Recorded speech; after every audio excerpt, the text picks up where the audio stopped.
Hello, welcome to Accountancy Insights. I'm Philippa Lamb with your monthly roundup of accountancy news. This time I'll be discussing the government's efforts to collect billions of pounds of unpaid taxes. That's with technical manager Stephen Relf. After that, we'll be highlighting the key changes you need to know about the new ICAEW 2025 Code of Ethics with Laura Hough, Director of Trust and Ethics. Stephen, let's start with you. The government, they've tightened their focus on clawing back all this unpaid tax, haven't they? As I said, we're talking about billions of pounds.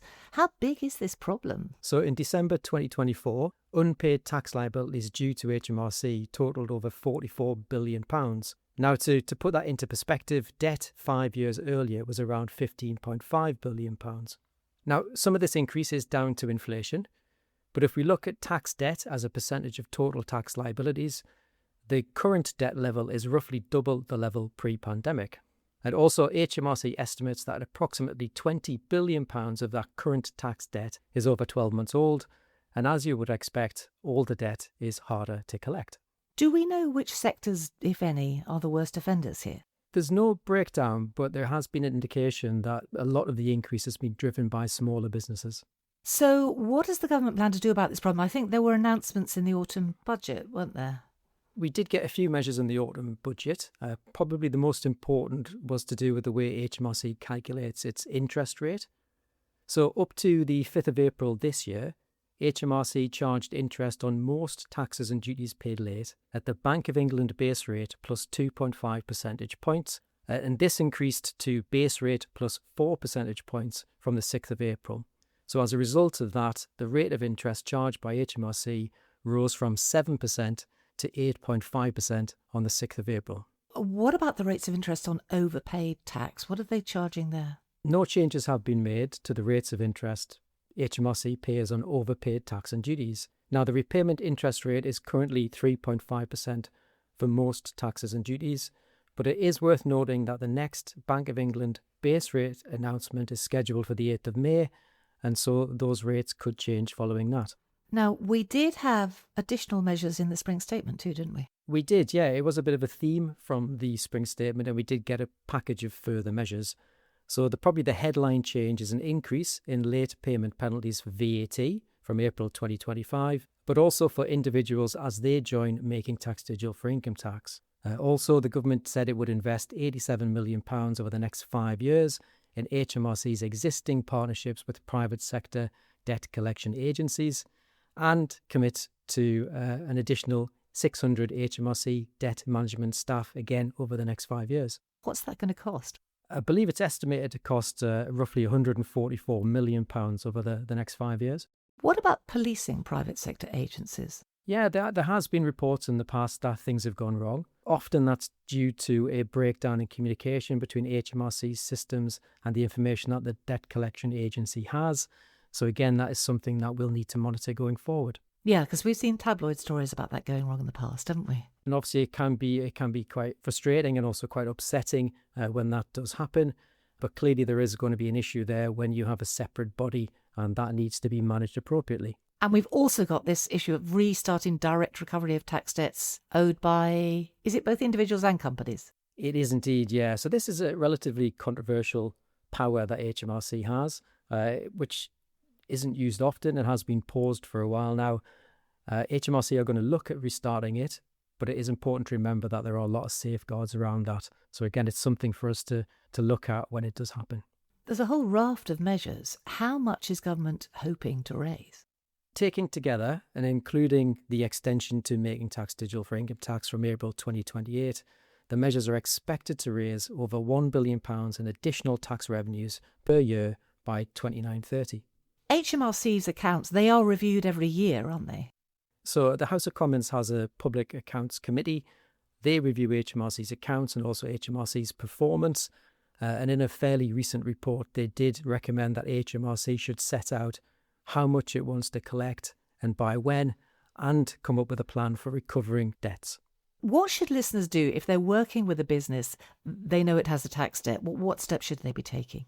Well, it's important for the business to contact HMRC as soon as it's about to miss a deadline, or if it knows it's not going to be able to pay tax on time.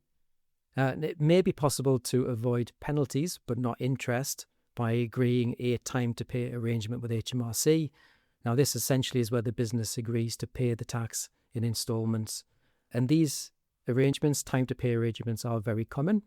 At March 2024, there was over 900,000 taxpayers with a time to pay arrangement.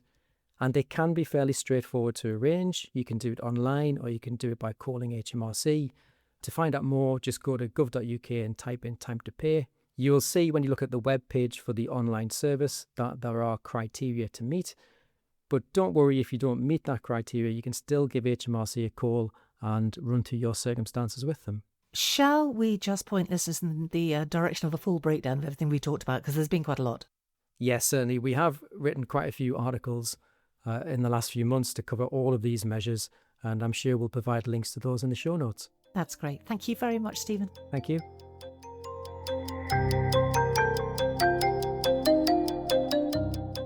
Hello, Laura. ICAEW's Code of Ethics, it's been updated for 2025, hasn't it? Do you want to talk us through the when and the why? The changes to the ICAEW's Code of Ethics will become effective from the 1st of July this year, so 2025. And we last updated our code actually in 2020, so there's a lot of updates to go through there. The changes we've put through will bring our code in line with the code of the International Ethics Standards Board for Accountants Code and really include all of their updates and changes. We're obliged to adopt the changes from IASBA to be in line with their code, and we're not permitted to make any changes to their wording. However, we can add additional requirements if we want to and feel that that's necessary. And the code's fundamental principles, they've been enhanced? So just to recap for our listeners, there are 5 fundamental principles in the code: integrity, objectivity, professional competence and due care, confidentiality, and professional behaviour.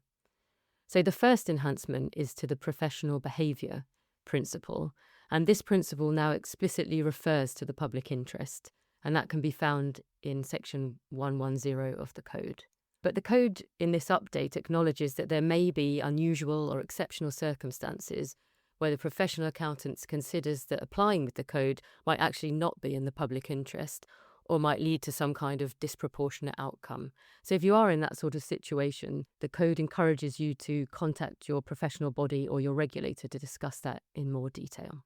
And the 2025 edition also includes reference to a reasonable and informed third-party test as part of the expectations that we have for a member's conduct. So what does that exactly mean? Yes, it sounds a bit abstract and complicated, doesn't it? So the reasonable and informed third-party test means that if somebody was looking at that situation, they had reasonable knowledge of the facts and understood the relevant context of the situation, they would consider that the judgment that you'd taken was reasonable.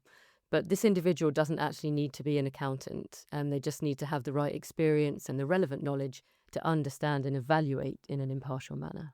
And the integrity is the second one we need to look at, isn't it? For integrity, the wording strength of character has been added to the principle, and this is also found in section 110 of the code.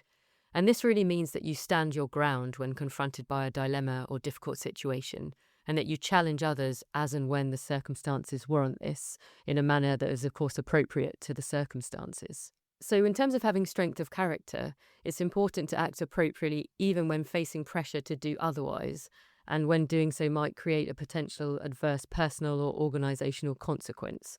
So very much acting in the broader public interest rather than in your own best interest. That's not all, is it?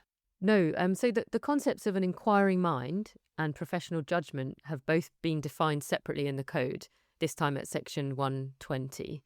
And the inquiring mind is actually very interesting, and it has 2 different elements.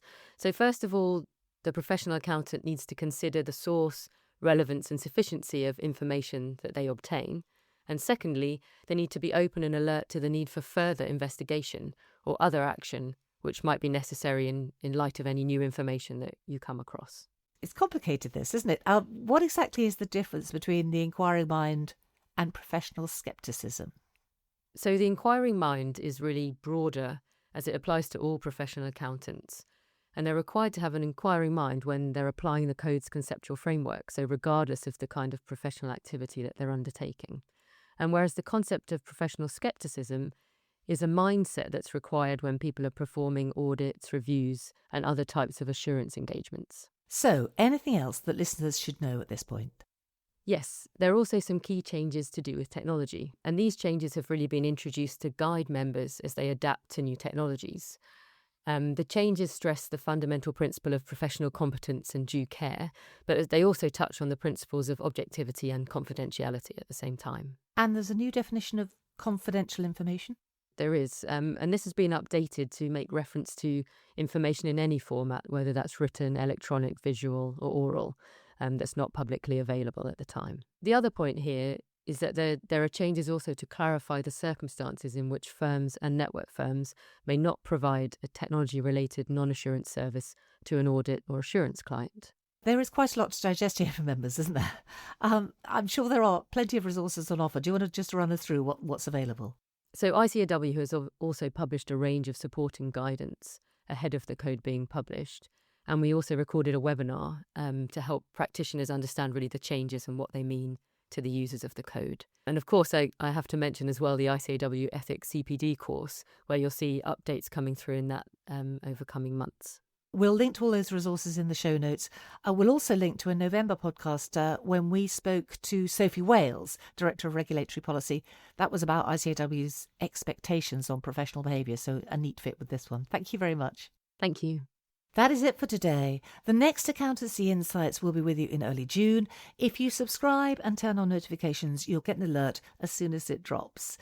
Our next episode is a special one. It's the 100th episode of Accountancy Insights.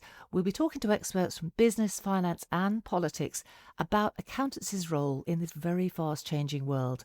I'll be joined by ICAEW Chief Executive Alan Vallance, Baroness Ford, Chair of the newly formed Centre for Public Interest Audit, and Francis Hark, Chief Economist at Santander UK. Do not miss it. Thanks for listening.